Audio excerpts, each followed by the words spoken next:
ये कहानी एक ऐसे लड़के की है जिसे अपने टीचर से प्यार हो जाता है और वो अपनी टीचर को पाने के लिए किस हद तक जाता है और टीचर उससे छुटकारा पाने के लिए क्या-क्या करती है, जानने के लिए आइए कहानी के अंदर चलते हैं। कहानी के शुरुआत में हमें लाना नाम के एक टीचर को दिखाया जाता है जो मैरिड होती है और उसकी एक बेटी थी जिसका नाम रूमी होता है। लाना जिस स्कूल में पढ़ाती थी वहां बेनी नाम का एक हैंडसम लड़का न्यूली ज्वाइन हुआ था जो काफी शरारती था।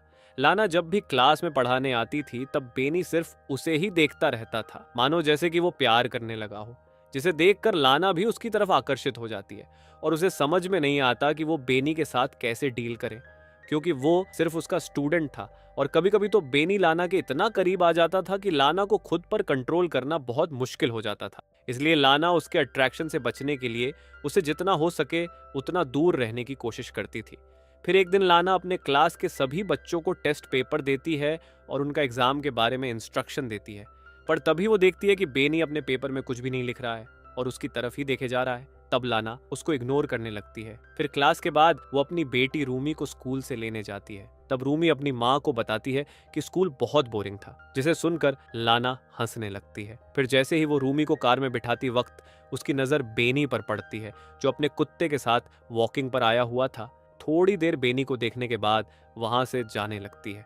फिर अगले दिन क्लास में प्रेजेंटेशन चल रही थी, जिस दौरान क्लास की दो लड़कियां फोन चलाते हुए हंस रही थी। ये देखकर लाना को बहुत गुस्सा आता है। लाना उनको वार्न करते हुए फोन को अपने बैग में रखने के लिए कहती है, लेकिन वो दोनों नहीं सुनती।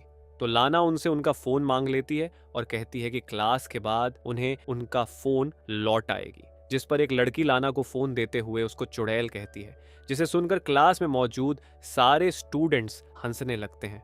तब लाना उससे कहती है कि मैं स्कूल अथॉरिटी से तुम्हारी कंप्लेन करूंगी। फिर जब ब्रेक टाइम पर लाना कॉफी पीते हुए विंडो से बाहर देखती है तभी उसकी नजर बेनी पर पड़ती है, जो उसी लड़की को परेशान कर रहा था जिसने क्लास में सबके सामने लाना की इंसल्ट की थी। बेनी उस लड़की के बैग से सारा सामान फेंक देता है और उसकी साइकिल उठाकर पटक देता है, जिसे देखने के बाद लाना दूसरी टीचर के साथ बेनी के बारे में बात करती है और उससे पूछती है कि क्या तुम्हें बेनी नॉर्मल लगता है, जिसके रिप्लाई में वह कहती है, हाँ मुझे तो वह बिल्कुल नॉर्मल लगता है। अगले दिन क्लास के बाद लाना बेनी से कहती है कि वो उससे कुछ बात करना चाहती है और वो उसको एक क्लास में ले जाती है जहां उन लोगों के अलावा कोई भी नहीं होता है और उससे पूछती है कि उसे इस स्कूल में अच्छा लग रहा है या नहीं। पर बेनी उसके किसी भी सवाल का जवाब नहीं देता और उल्टा लाना से पूछता है कि वो उससे क्या चाहती है। तब लाना उसे कहती है कि उसे सच में उसकी की फिक्र है और उसे अपने क्लास की लड़की को ऐसे परेशान नहीं करना चाहिए था। फिर वो उसे समझाते हुए उसके घुटने पर हाथ रखती है, जिसे देखकर बेनी मुस्कुराने लगता है और कहता है कि मुझे नहीं लगता कि तुम सिर्फ मेरी मदद करना चाहती है।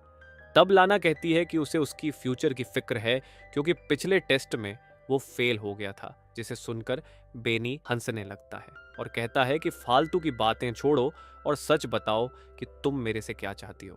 तब लाना को कुछ भी समझ नहीं आता कि वो क्या कहे और वो मीटिंग का बहाना करके वहां से चली जाती है। अगले दिन वह स्कूल जाकर अपना काम खत्म करके जा ही रही होती है, तभी उसकी नजर बेनी की बैग पर पड़ती है और वो उस बैग को उठाकर आसपास देखने लगती है कि कोई उसको देख तो नहीं रहा है। फिर वो बेनी के बैग से उसका टी शर्ट निकालकर सूंघती है और वापस बैग में रख देती है। फिर किसी के आने की आहट सुनकर वो वॉशरूम चली जाती है और वहां झुककर वो नल से पानी पीने लगती है।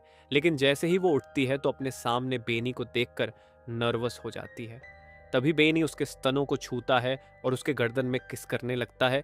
तब वो भी उसमें खो जाती है। जब वह लिप्स पर किस करने लगता है तो वह तुरंत उसे रोक देती है और कहती है कि दोबारा उन दोनों के बीच ऐसा नहीं होना चाहिए और उसको धमकी देती है कि वो इसके लिए उसको स्कूल से निकलवा भी सकती है। फिर जैसे ही वो वहां से जाने लगती है तभी बेनी चिल्लाकर कहता है कि तुम भी तो यही चाहती हो ना, जिस पर लाना कहती है कि वो अपने किसी भी स्टूडेंट से प्यार नहीं कर सकती। फिर अगले दिन स्कूल के हॉल में बेनी लाना से कहता है कि वो क्लास के बाद उससे मिलना चाहता है, लेकिन वो मिलने से मना कर देती है और बात करते हुए वो लोग सीढ़ियों के पास आ जाते हैं। तब लाना उससे कहती है कि उन दोनों के बीच जो भी हुआ था उसके लिए वो बहुत शर्मिंदा है और साथ ही कहती है कि वो उसका ख्याल अपने दिल से निकाल दें, जिसे कहकर वो वहां से चली जाती है। फिर क्लास खत्म होने के बाद जब वो पार्किंग लॉट में जाती है तो देखती है कि उसके कार का साइड मिरर टूटा हुआ था और उसके कार पर स्क्रैच लगे हुए थे। फिर वो कार में बैठकर अपनी बेटी को लाने के लिए उसके स्कूल जाती है और अपनी बेटी को लेकर घर जाती है। अगले दिन हम देखते हैं कि लाना अपने घर में गार्डनिंग कर रही है। तभी उसका हस्बैंड उससे पूछता है कि तुम्हारे कार में स्क्रैच कैसे लगा, जिस पर वो कहती है कि वो एक लैंप पोस्ट में टकरा गई थी। तब उसका हस्बैंड कहता है कि लैंप पोस्ट से इस तरह के स्क्रैच कैसे हो सकते हैं, तो वो कहती है कि कभी कभी ऐसा होता है। फिर लाना कहती है कि तुम्हारी चाय ठंडी हो रही है, जिसे सुनकर वो वहां से चला जाता है। फिर अगले दिन लाना अपने क्लास में सभी स्टूडेंट्स को इंटर्नशिप के लिए एक लेटर लिखने को कहती है और सबसे पूछती है कि किसी को कोई सवाल करना है। तब बेनी हाथ उठाकर उससे पूछता है कि क्या वो स्कूल में जॉब छोड़ना चाहती है, क्योंकि उसने उसको प्रिंसिपल के ऑफिस में जाते हुए देखा था, जिसे सुनकर सभी स्टूडेंट्स हंसने लगते हैं। तब लाना कहती है कि वो प्रिंसिपल से उसकी शिकायत करेगी, जिस पर बेनी कहता है कि लाना को प्रिंसिपल के तलवे चाटना पसंद है। तब ये सुनकर लाना को गुस्सा आता है और वो उसके बैग को उठाकर क्लासरूम के बाहर फेंक देती है और उससे कहती है कि या तो वो क्लास से बाहर चला जाए या फिर वो खुद चली जाएगी। इसी बीच एक लड़का डस्टर उठाकर बोर्ड की तरफ फेंकता है, जो लाना को लगते लगते बचता है, जिसे देखकर लाना क्लास से बाहर चली जाती है। फिर घर पर लाना जब अपनी बेटी को पढ़ा रही होती है तब उसका फोन बार बार रिंग हो रहा था, लेकिन जब भी लाना फोन उठाती है तो दूसरी तरफ से कोई भी नहीं बोलता था। फिर अगले दिन जब लाना स्कूल जाती है तो बेनी को क्लासरूम में पहले से ही बैठा हुआ देखकर घबरा जाती है और स्कूल के रिसेप्शनिस्ट को जाकर कहती है कि उसकी तबीयत ठीक नहीं लग रही। उसके बाद वो घर चली जाती है। फिर रात को डिनर बनाते समय उसका हस्बैंड उससे पूछता है कि और कैसा रहा तुम्हारा दिन। वो झूठ बोल लेती है कि वो सारा दिन स्कूल में पढ़ते हुए और अपने स्टूडेंट्स के टेस्ट पेपर चेक करते हुए बिताई है। फिर अगले दिन लाना अपनी बेटी को स्कूल में छोड़ने के बाद वो अपने काम पर नहीं जाती और एक नदी के किनारे रुककर सेब खाने लगती है। वो काफी बोर हो रही थी, जिसके बाद वो म्यूजियम में चली जाती है और थोड़ी देर तक वहां लगे पेंटिंग्स को देखने लगती। तभी अचानक उसकी नजर बेनी पर पड़ती है।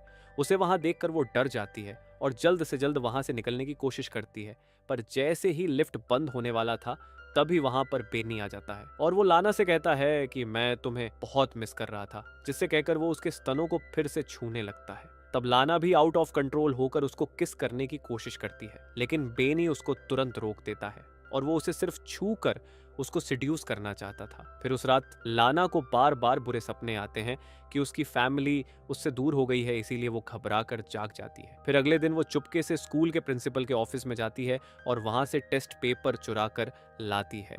और जब सारे स्टूडेंट्स लंच करने के लिए कैंटीन चले जाते हैं तो वो पेपर को बेनी के जैकेट में रख देती है, क्योंकि वो उसे फंसाना चाहती थी। फिर अगले दिन लाना ऑफिस में बैठकर दूसरे टीचर से बात करते हुए देखती है कि बेनी को टेस्ट पेपर चुराने के इल्जाम में स्कूल से निकाल दिया गया है।